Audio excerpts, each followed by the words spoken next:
Hi, I'm Andrew Blackman, Private Equity Specialist here at Unigestion. So, how can investors gain exposure to the small mid-market? Well, here at Unigestion, this is a space we've been investing in for 30 years. And we categorise the small mid-market as companies with enterprise values of under $500 million. I would like to introduce our co-head of investments, Paul Newsome, who will talk a little bit more about the benefits of investing into this space.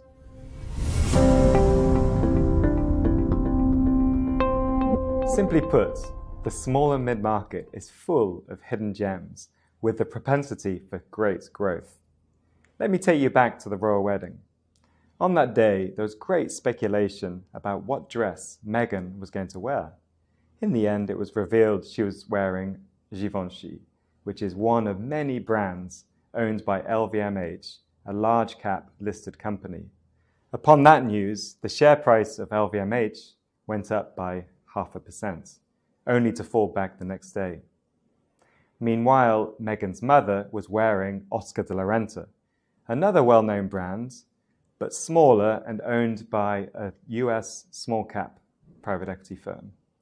Upon that news, the website for Oscar de la Renta crashed, and sales went up by 20%, and the valuation ended up at over 2 times cost. So that's just one of many examples of the hidden gems in the small and mid-market universe, many of which are hidden from view from most investors.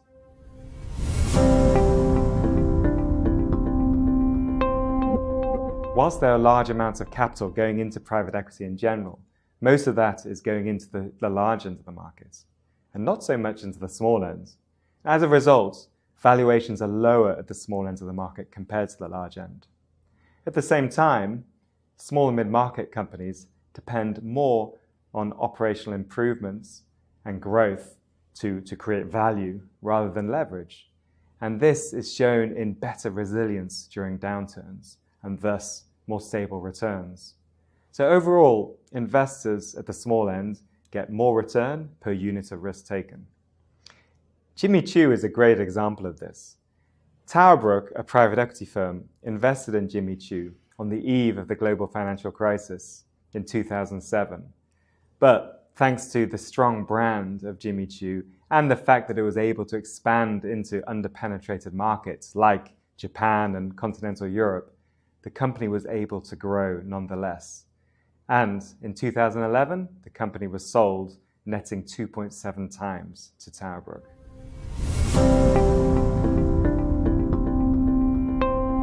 In order to maximize return potential and limit downside risk, you need to build a global portfolio of direct small and mid-market investments, diversified across regions, sectors, and underlying sources of risk. But you have to cast your net as far and wide as possible in order to find these hidden gems. And to source and execute the best deals globally, it's also important to partner with specialist investment managers or entrepreneurs who have intimate knowledge and experience of the relevant sectors and regions.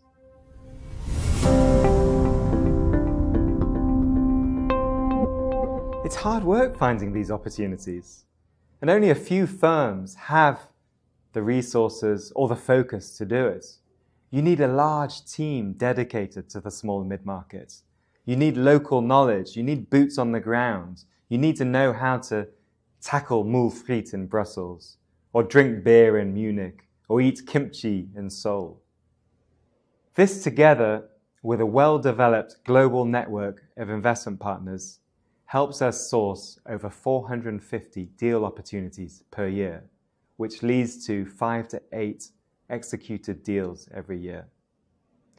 By their nature, these companies will likely be inefficiently run or have incomplete or inexperienced management teams. But herein lies the opportunity for investors who have the right resources, relationships, expertise, and persistence. It might be hard work, but for us, the results are clear. If you have any questions or for further information, please contact the details currently on screen.